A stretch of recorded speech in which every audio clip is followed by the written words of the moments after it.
Oke, selamat datang semuanya. Hari ini kita akan melakukan perjalanan waktu nih.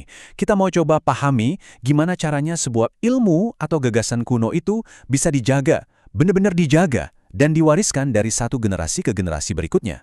Coba deh pikirin, di zaman sekarang yang isinya deepfake sama misinformasi di mana-mana, gimana ceritanya kita bisa percaya sama sebuah ide yang umurnya udah 1400 tahun? Relevan banget kan pertanyaannya? Ternyata, ada jawabannya loh. Dalam tradisi Islam, udah ada sistem yang memang dirancang khusus buat ngatasin masalah ini. Sebuah metode buat ngecek keaslian ilmu. Dan ini udah dipakai selama berabad-abad. Konsep intinya itu disebut sanad. Gampangnya gini, bayangin aja sanad itu kayak silsilah keluarga, tapi ini silsilah keilmuan. Atau kayak surat bukti kepemilikan untuk sebuah ide. Nah, yang paling krusial, setiap mata rantai di silsilah ini harus bisa dibuktikan nyambungnya, nggak boleh ada yang putus sama sekali. Nah, sanad inilah yang jadi fondasi atau ya tulang punggung dari yang kita kenal sebagai madhab. Jadi kuat atau enggaknya sebuah madhab, contohnya madhab Syafi'i yang akan kita bedah kali ini, itu sangat bergantung pada seberapa otentik dan kuat sanadnya.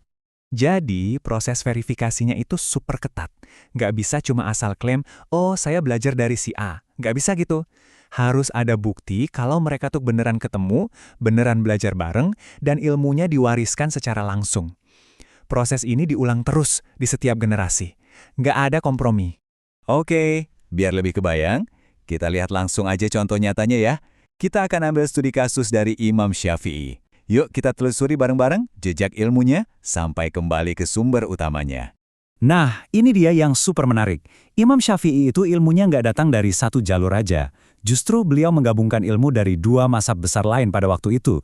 Ini nunjukin betapa luasnya wawasan intelektual beliau. Keren banget kan? Kita mulai dari jalur pertama ya. Dari Imam Syafi'i, kita tarik mundur ke gurunya, yaitu Imam Malik. Dari Imam Malik, kita mundur lagi ke gurunya beliau seperti Nafi' dan Al-Zuhri. Terus, kita tarik mundur lagi, dan akhirnya kita sampai ke para sahabat Nabi, seperti Umar bin Khattab, yang belajarnya langsung dari Nabi Muhammad. Jelas banget kan alurnya, rantainya nyambung terus. Sekarang, jalur kedua.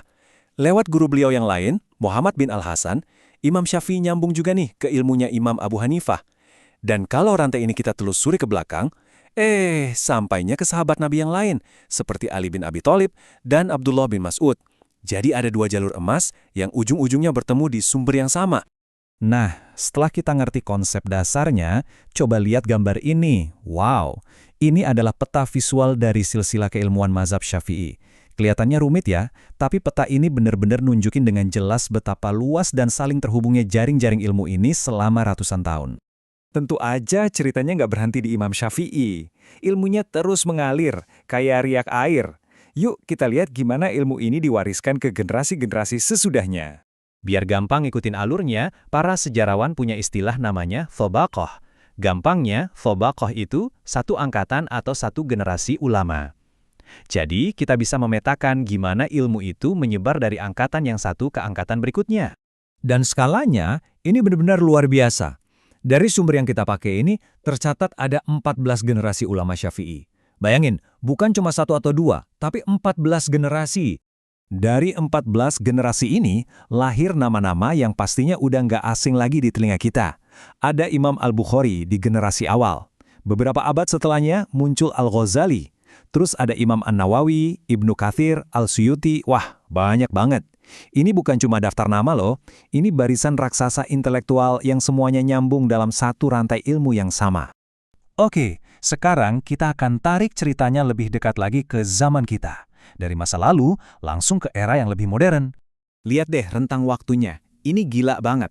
Dari Nabi Muhammad di abad ke-7, turun ke Imam Syafi'i sekitar 200 tahun setelahnya. Terus kita loncat lagi, lebih dari 400 tahun kemudian, ke Imam An-Nawawi.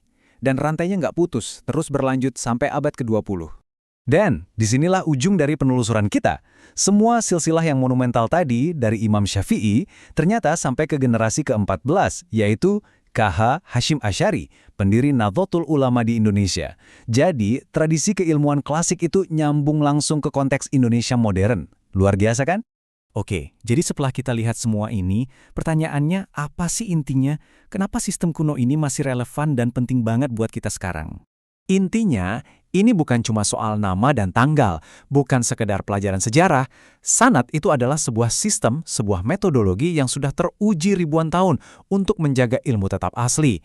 Ini kayak segel jaminan mutu yang udah bertahan 1400 tahun, biar ilmunya nggak rusak atau hilang. Kutipan dari Abdullah bin Al-Mubarak ini pas banget buat ngejelasinnya. Beliau bilang, sanad itu bagian dari agama. Kalau bukan karena sanad, ya siapapun bisa ngomong seenaknya. Jadi sanad ini fungsinya kayak filter, kayak satpam, yang mastiin kalau ilmu yang kita terima itu beneran dari sumbernya, bukan karangan orang atau tafsiran ngawur. Nah, saya mau tutup bahasan kita kali ini dengan sebuah pertanyaan buat kita renungkan bareng-bareng. Di zaman kita yang serba instan, di mana informasi itu gampang banget datang dan pergi, kira-kira apa sih nilainya sebuah rantai ilmu yang nggak pernah putus ini? Pelajaran apa yang bisa kita ambil dari sini?